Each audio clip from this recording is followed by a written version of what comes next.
and I was talking, but you couldn't see me. We'll get to the dashboard tonight. We won't be that long. Let's go ahead and start with the first dashboard, which is the one that we use with the key indicators for staging. You can see new admissions 54. This number is significantly down. 7-day moving average is 87. Of course, this reflects new admissions on Sunday, and as we know historically, we see numbers go down because people don't like to go to the hospital on Sundays if they can avoid doing that. They want to spend it with their family, so they try to hang on to go on Monday. But we'll continue to watch the numbers to see if that's real. The positivity number, we'll get an update of that tomorrow because Tuesday we'll have Dr. Escott's slides. Preliminary indications are that may go down a little bit here. Tough to tell because we have a lot more tests that are being taken this week. So it might be real or it just might be an artifact of additional tests, but we'll talk about that more tomorrow. New cases today, it says 955, but as you recall, we didn't have a number posted yesterday because we had keeping everybody home and safe during the ice storm. So you need to take that 955 and cut it in half. So that's really a number that's like 477, which is also below the 7-day moving average of 588. So is that news that gives us an indication that maybe we're doing better with masking and distancing after New Year's Eve? We're beginning to see then here 10, 11 days later the change in numbers. My fingers are crossed. Let's hope that is the case. Let's take a look at the hospitalization numbers, and let's do another screen share here, so we can look at the other dashboard. You can see that the number of people hospitalized, 564. The 7-day moving average is 573. So a number that is below the 7-day moving average. First time in a long time we've seen that. But again, this is a post-Monday report. Number of people in the ICU is still real high. It's at 180. The 7-day moving average on ICUs is 166. 180 is the same number we had before. But at least it hasn't risen. So that's a good sign. But again, we're looking at Mondays. Ventilators 106, which is also the same thing. That is the 7-day moving average. 573, the number of people that passed away. That's 4 more people than we had yesterday. And the statistics would tell us that with high numbers in ICUs and with ventilators, this number will continue to rise. Total of 56,825 cases is what we're looking at. Let's take a look at the University of Texas model. See if it has any indications for us, trends based on the numbers that that modeler was looking at. The R, which is the reproduction value, was up at 1.36, I think. The model now shows it down to 1.12. And we see that number kind of bounce back and forth. I like it a lot more when it's at 1.12. That still means that the virus is still multiplying in our city, not at the rate of 1.36. But let's see if we can hold that 1.2 this week and really own it. When you take a look at the model, you can see hospital admissions, this line that was something that was looking a lot more vertical in the model before, now is something which has flattened out just a little bit. Hospitalizations, lagging indicator, so the hospitalizations still expect to go up. And we're seeing a line that is a little bit more vertical than the case number. less vertical than it was on the model a day ago. ICU patients, still, this is a scary line. It's not vertical like what we were seeing before. You can see what the model was predicting. January 10th, 180. That's the number that we know that we have. The model's predicting 186, 189 as we get into today, because the model was done with the numbers yesterday. And remember, we're at 180. So in these first couple of days, we're actually lower than what this model would indicate. Now is the time for us all to really focus and redouble our efforts to mask. If you're going outside of the house, keep your social distancing and make sure that you avoid groups. You should be wearing your mask when you're around anybody that you don't live with. And remember that your friends could just as likely be carrying the virus as a stranger on the street. Yesterday, we reached the place where we were over 15% occupancy with COVID in our hospitals. That was the standard that the governor set several months ago. He said if we ever get to that place in a location, that means we're really in trouble. And then automatically by his order, the governor's order, the occupancy allowed in restaurants and retail would move from 75% down to 50%. Well, Austin, our region, hit that number 7 days in a row. So that went into effect yesterday. The governor sent out letters, and businesses are now, restaurants, retail inside, moving down to only 50% occupancy. It also means that hospitals are not allowed to take elective surgeries at this point in order to be able to keep open as many rooms as possible.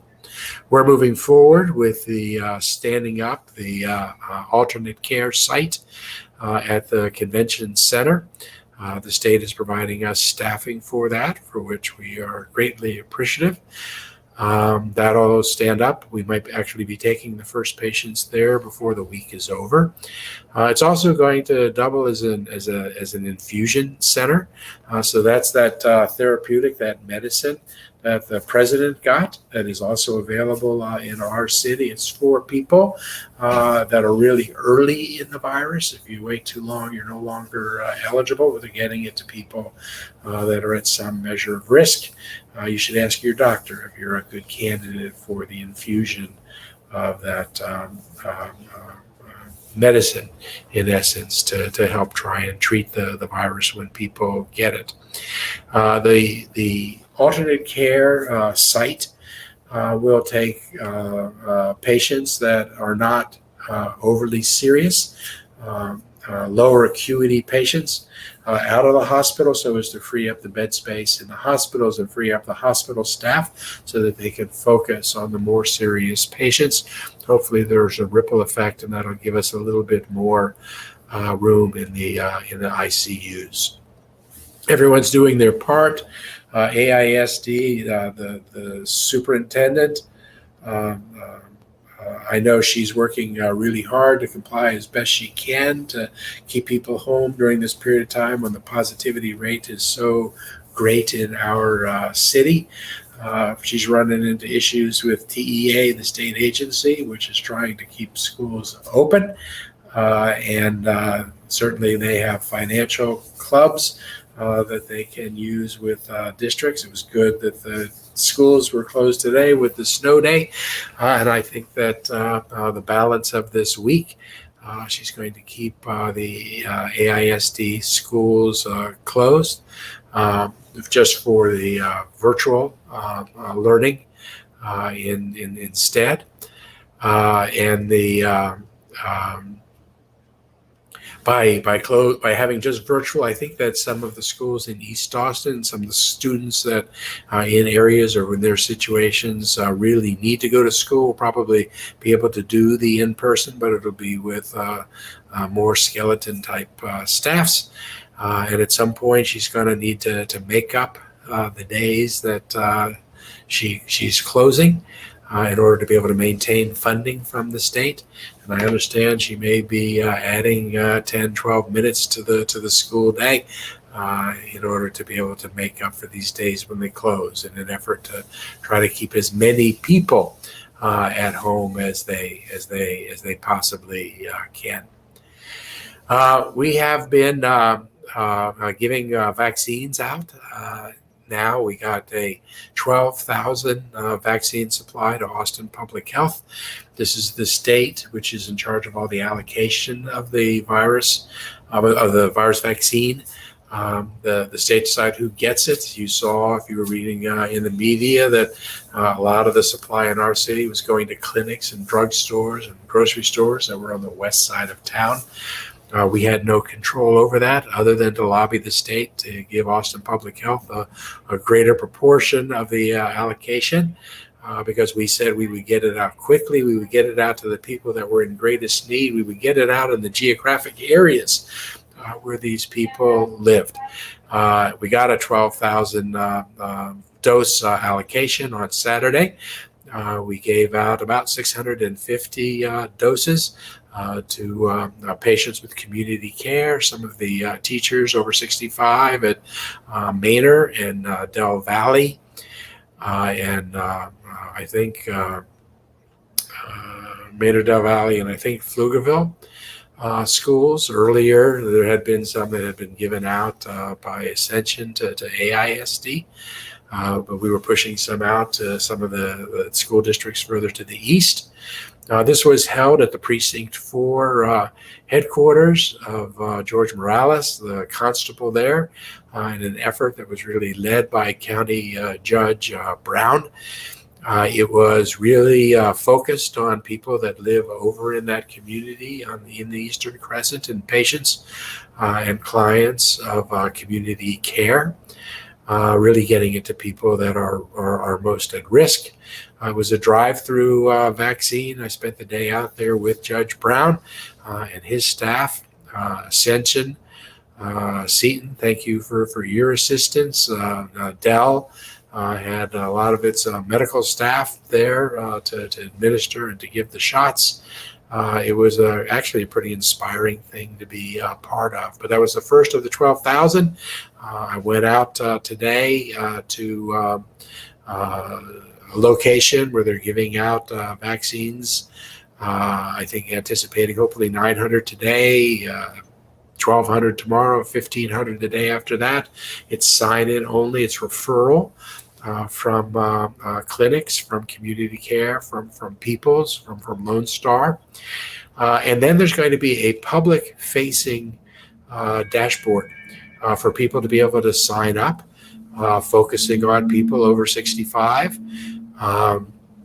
So a public-facing dashboard that's going to be open to the public. Look for that on Wednesday to be able to sign up to get the vaccine on Thursday, Friday, and Saturday. Again, all these locations are going to be on the east side of town. I think one in Pflugerville, one in Dove Springs area. Three that are going to be over there, again, focusing on patients and clients that can use the assistance of Austin Public Health to be able to get the vaccine.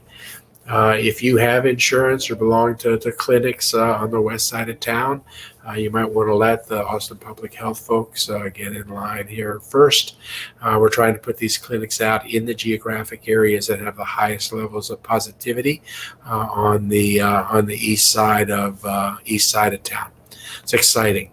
Austin Public Health is going to be hosting 2 community town hall meetings to talk about vaccine delivery. They're hosting expert panel discussing vaccine safety and effectiveness. The first one of these will be in English. It's on January 13th. It's at 6 p.m. It's going to be broadcast live on Facebook and ATXN. The second one's going to be in Spanish. And it's going to be on January 14th at 6 p.m. It's going to be broadcast live on Facebook and the Univision 62 website and app. I urge you all to go to the Austin Public Health Facebook page for more information on both those both those events. It is exciting and encouraging to actually now be getting the vaccine out to everybody. But understand that it's going to be a long time, a while here, weeks, a few months before we can actually get it to everybody that needs it. There are more than 100,000 people over 65 that we need to get the vaccine to, and that's not going to happen overnight.